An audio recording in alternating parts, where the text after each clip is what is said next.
Hi, good morning, everybody. As you can see, it's a snowy day in my backyard. I had some time over the last few days to watch the squirrels trying to jump through the snow. It was quite entertaining, I might tell you. So, anyways, today's topic, welcome, happy Monday. Today's topic is about toxic relationships. And I've been working with a lot of women over the last 10 to 12 years.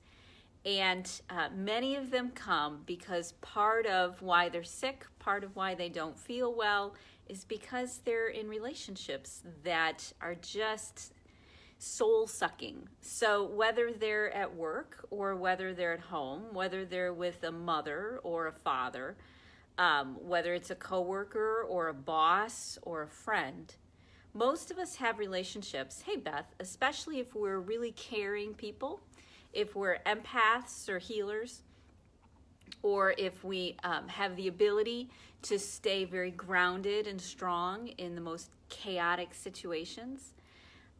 Those are the women kind of on the two sides, the super intelligent and the super empathic. And they can be the same, of course, in different, because we all have way different ways of being intelligent in the world. And to a T, the main reason that these women stay in very toxic relationships isn't because they don't love themselves. It isn't because they're broken. It isn't because there's some deep, dark childhood trauma, although there's plenty of those running around for a lot of women.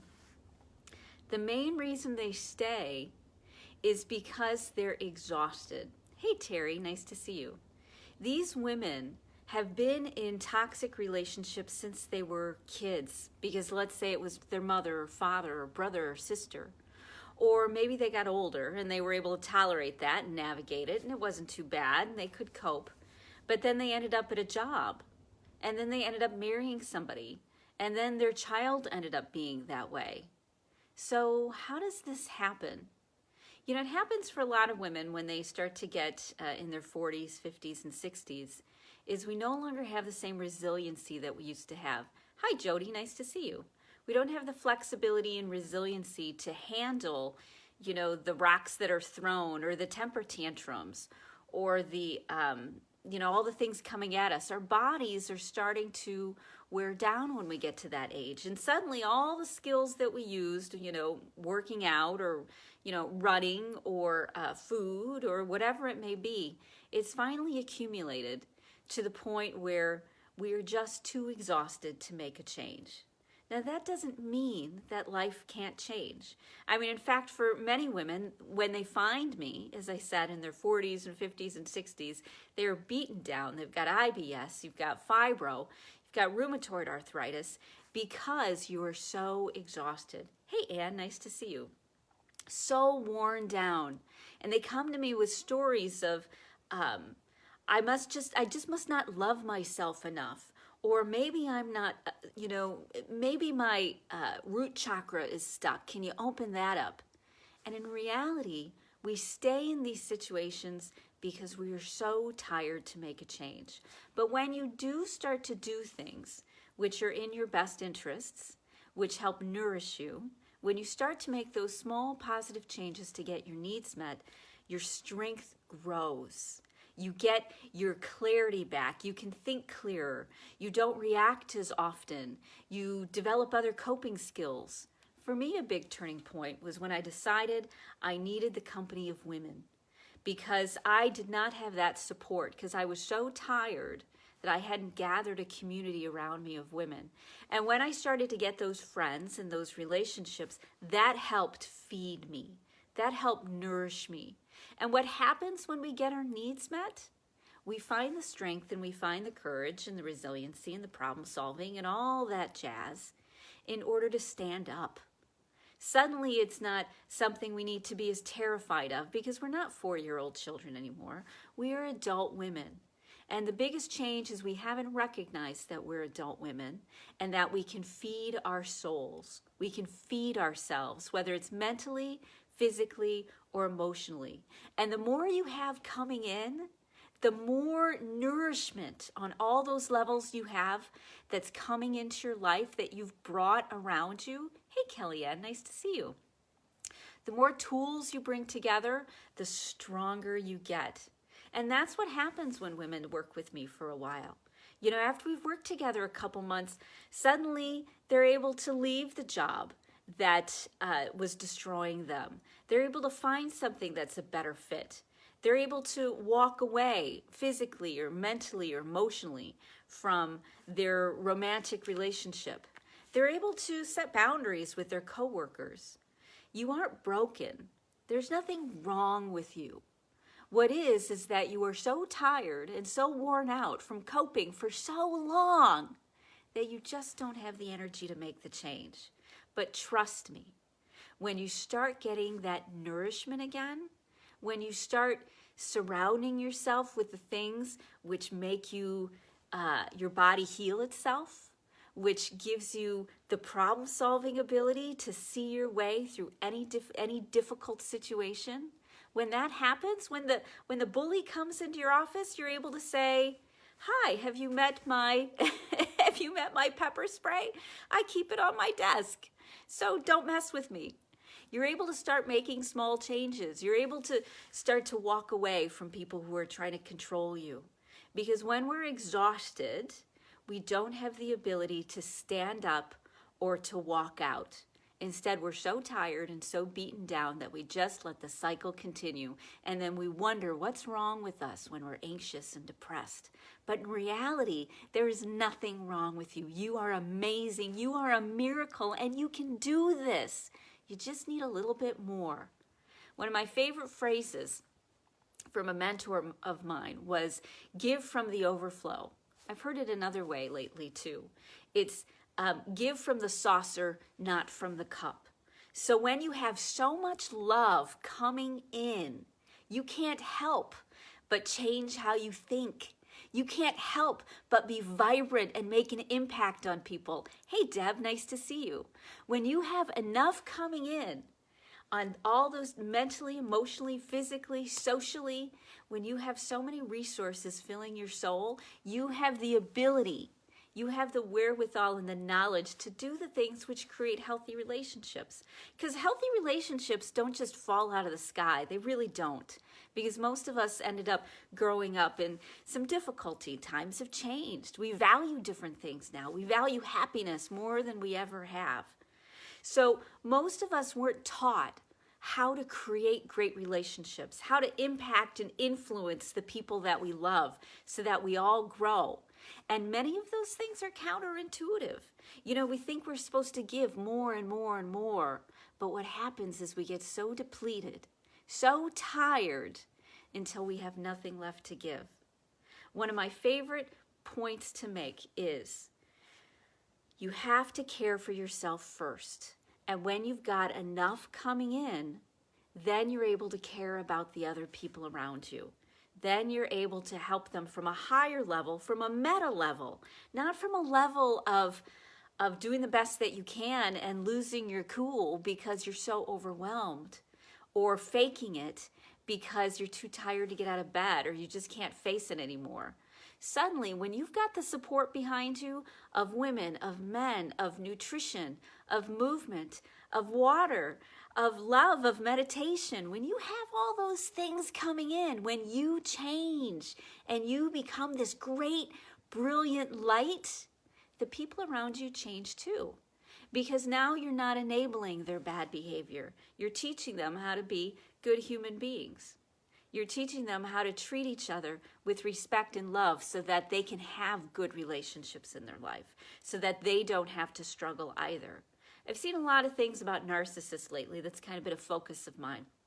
And so I subscribe to a lot of groups. Hey, Carrie, nice to see you. I subscribe to a lot of groups, and I keep getting these things coming across my feed.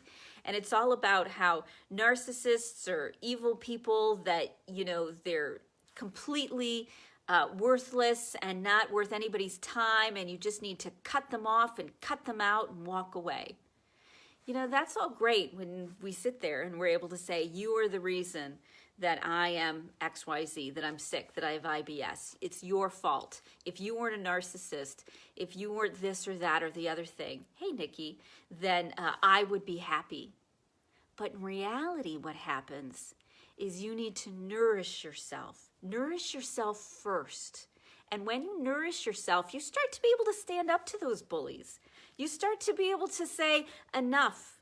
You start to come up with solutions that give you the ability to be resilient and to find a new job and to be supportive and be present for the people in your life. Hey, Brenda. And when you do that, I had another mentor who would also say, she would say, you don't need to leave anybody. Be yourself, and the people who can accept that, they will leave your life. You don't have to kick them out, they will leave. And this is what happens in toxic relationships. When you become so happy, so fulfilled, so balanced, so healthy, you've got so much nourishment coming in. It is exhausting, Jody. It's extremely exhausting. But when you have all of that coming in for you, you're able to be that highest version of yourself. You're able to say to the people, this is unacceptable. And if you want to have a relationship with me, these are the expectations. You're able to make that change. And then for the people who are ready, that's where they're at in their journey, they will start to step up because they won't want to lose that hope and that light, that promise.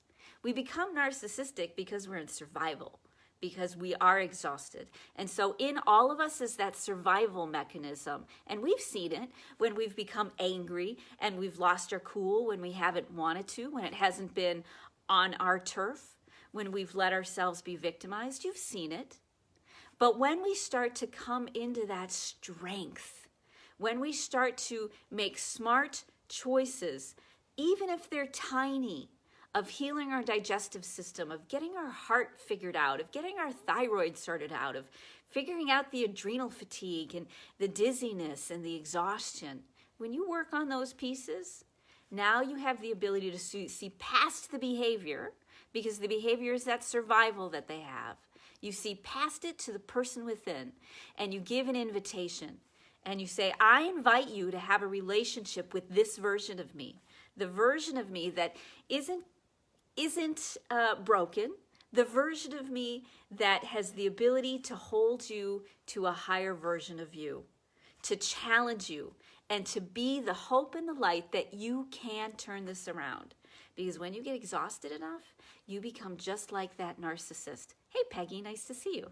You become just like that self-absorbed person. Why? Because you are so sick and you feel so tired and so worn down that you have no choice, and now you're the one in survival mode. Over all my years of doing healing work, and I started with I've been doing this my entire life, of all the things that I've learned in healing work, it's that when you change, when you get what you need, the people around you start to change too. And when you are in pain and when you are exhausted, we all have the ability to be narcissistic. We all have the ability to be toxic because we just have nothing left to give. So if you're feeling exhausted and worn out, the answer isn't to run away screaming unless it's temporary. The answer is to start to get your needs met, whether it's hanging out with these live streams, finding great magazines like Natural Awakenings that Peggy publishes. Maybe it's finding great healers who have their head on straight, who stop saying it's the toxic person's fault and who start saying they're in a survival mode. And we don't know where they're at in their journey. And it doesn't mean they give them a pass. And it doesn't mean that you allow yourself to be bullied. But what it does mean is that you hold out the hope and the role modeling for them that they can turn their life around too. You have the ability to do that. It has to start with us because nobody else is doing it, okay? So cool. Here's your homework assignment for the day. I want you to find one thing that makes you feel good, that nourishes you in a healthy way. Not the Cheetos unless your emotions need it. Or the chocolate's good too. But something that makes you feel like you're finally getting that warm soup in your belly. You know, you're finally getting the thing that you need. And for me, it can be staring out my window watching the squirrels. And when you have enough coming in, when you have enough resources and enough love and enough nourishment coming into your life, that's when you can be the role model that you always wanted to be. And you will be amazed at the way that people change when you teach them and you role model for them how to live a better way. And a lot of those toxic people, they become the people that you loved from the very beginning. It takes a little time, but it's worth it. So I hope you have a great rest of your day. Thank you for joining me. I'm so looking forward to seeing you tomorrow. And take some time to watch some squirrels today, okay? Hey, Carrie, nice to see you. Have a great day. I'll see you tomorrow.